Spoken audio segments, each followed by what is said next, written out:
Hišo lahko zgradimo na različne načine.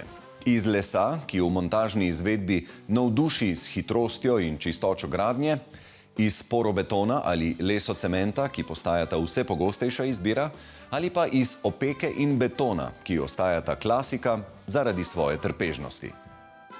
A to še zdaleč niso vse poti do novega doma. Tokrat vas popeljemo v hišo, zgrajeno iz toplotno-izolativnih opažnih elementov. Hitro postavljen, robusten, trajnosten in energijsko učinkovit je njen oklep, v notranjosti pa vas pričaka prava oaza miru in nevtralnih odtenkov.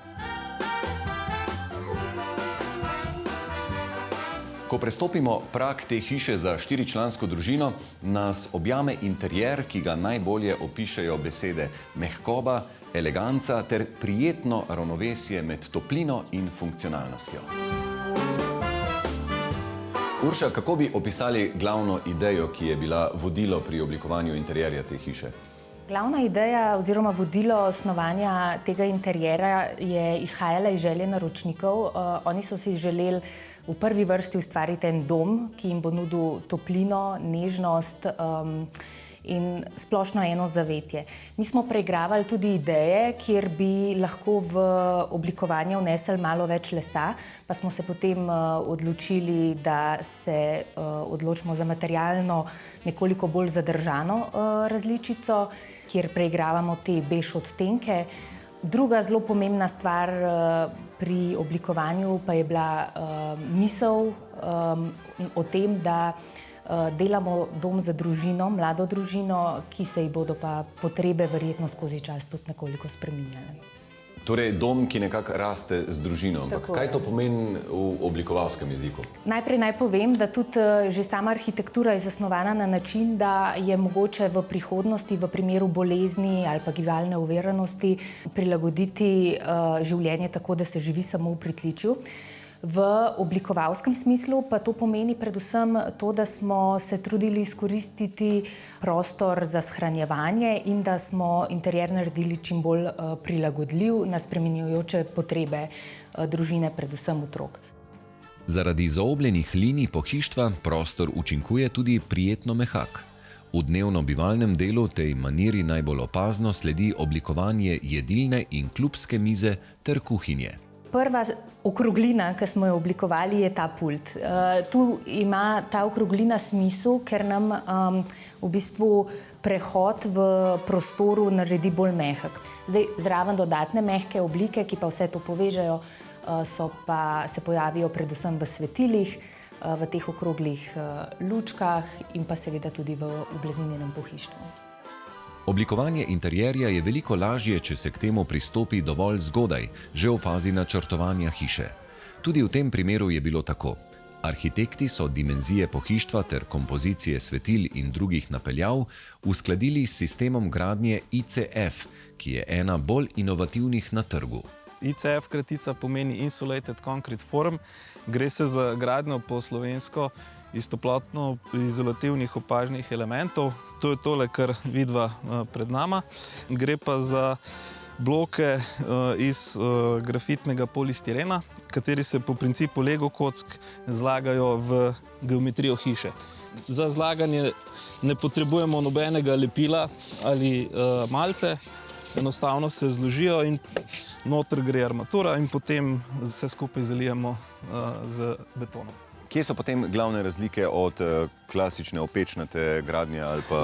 Glavna razlika je v tem, da se zadeva hitreje zlaga, se pravi, gre za zelo velike, lahke elemente, s katerimi je lahko rokovati. Tole je recimo četrtinka elementa povišnega, ostali so večji in s tem dobimo hišo hitreje. Za razliko recimo od nekih lesenih montažnih hiš, pa vseeno gradnja traja dlje, ker poteka na gradbišču, ampak dobimo neko robustno konstrukcijo iz armiranega betona, se pravi, ki je zelo znan material, ki z leti dobro ohranja vse svoje lastnosti. Stene pa so primerljivo debele recimo z leseno montažno konstrukcijo, ker so debele le 15 cm, kar se tiče armiranega betona, vse drugo je toplotna izolacija. Gradnja praviloma poteka po 4 vrste naenkrat. 8 vrst že tvori eno etažo. To je za povprečno veliko individualno hišo dosegljivo v 5 dneh, če so na gradbišču razpoložljivi 3 delavci. Celotna gradnja dvoetažne enodružinske hiše na ključ, torej vključno s temeljno ploščo in do vselitve, pa traja okoli 8 mesecev. Odločimo se lahko za različne debeline toplotno-izolativnih opažnih elementov od 30, 39 do 46,5 cm, pri čemer zaključena stena debeline 40 cm in vgradnja kakovostnega stavbnega pohištva lahko že pomenita pasivno hišo. Sistem je tudi sicer certificiran na Passive House inštitutu v Nemčiji, kar je zagotovilo, da so vsi tipični detajli preverjeni in primerni za pasivno gradnjo.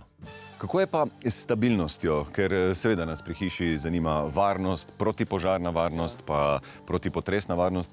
Kako je tukaj? Zdaj, sistemi ICF so v svetu že prisotni več desetletij, predvsem v Severni Ameriki in Zahodni Evropi dobro uveljavljen sistem gradnje in veljajo za vremensko izredno odporne konstrukcije, varne po zaslugi armiranega betona in energijsko učinkovite. To so neke glavne prednosti. Smo pa pri razvoju sistema veliko pozornost namenili potresu in zato so te konstrukcije testirane na Fakulteti za gradbeništvo in geodezijo v Ljubljani, kjer so tudi napisali navodila za protipotresno projektiranje s tem sistemom. Tak sistem omogoča gradnjo povsem individualno zasnovanih hiš. V fazi pridobivanja projektne dokumentacije je možno tudi druge načine gradnje prilagoditi temu sistemu s statičnim preračunom in načrtom gradbenih konstrukcij. V primerjavi z enako izolativno zidano gradnjo lahko zaradi tanjših obodnih sten pridobimo tudi 5% in več neto notranje površine. V družinski hiši to pomeni od 5 do 10 kvadratnih metrov dodatnega prostora, kar je danes še posebej dobrodošlo, saj so cene zemljišč zelo visoke. Kakšno pa je bivalno ugodje potem v taki hiši? Govorimo o vlagi, o mikroklimi. Ja, bivalno udobje je po zaslugi izredne izolacije in toplotne akumulativnosti, ki jo sistem ima zaradi težkega betona, dobro. Velika razlika mogoče od nekaterih drugih konstrukcij tudi, da je notranja stena na vtip topla, kar dodatno zmanjšuje potrebo oziroma občutek po dodatnem ogrevanju. Za sam svež zrak v hiši vedno skrbi centralni sistem prezračevanja z rekuperacijo. Imamo pa razvit tudi debeloslojen omet na notranji strani, ki bolje regulira vlago v prostoru. Kaj bi za konec svetovali nekomu, ki se šele loteva gradnje? Seveda na voljo so marsikateri sistemi različni, od neke lesene montažne gradnje, klasične zidane. Mi verjamemo v naš robusten sistem iz armiranega betona. Nenazadnje se hiša lahko gradi tudi pod nivojem terena. S tem sistemom končni uporabnik bo imel pa nizke račune za ogrevanje in hlajenje, nek varen na bodoče mogoče posledice vremenskih podnebnih sprememb, ki jih doživljamo, odporen dom. Hiša ima ravno streho, saj je bilo lastnikoma zelo pomembno, da zgornje nadstropje ni mansarda, ki zaradi kolenčnega zidu in poševnin deluje utesnjujoče. Tako so spalni prostori in glavna kopalnica lahko bolj razkošni in dihajo. Stopnišče, ki vodi v nadstropje, pa so namerno odeli v nekoliko temnejši odtenek, kar nakazuje, da se pomikamo v intimnejše dele doma. Otroški sobi sta prilagodljivi in mimogrede lahko tudi spremenita svoj značaj. V osnovi so otroške sobe projektirane kot mladinske sobe, ker pa smo jih oblikovali na način, da smo izkoristili tudi nižje ležeče prostore, pa funkcionirajo odlično tudi že pri manjših otrocih, ki jih navajamo na samostojnost. Poleg tega pa fleksibilnost omogočajo tudi barvni poudarki in tapete v sobah, ki jih je mogoče zamenjati. Ne gre namreč za nek zakompliciran poseg. Pa tudi elemente ročk, ki smo jih izbrali, so pritrjeni z enim vejakom, kar omogoča tudi recimo nadaljnjo spremembo in izbor takih osebnih elementov, ki lahko popestrijo oziroma spremenijo karakter sobe. Piko na i v ambient prinesejo umirjene barve in svetloba.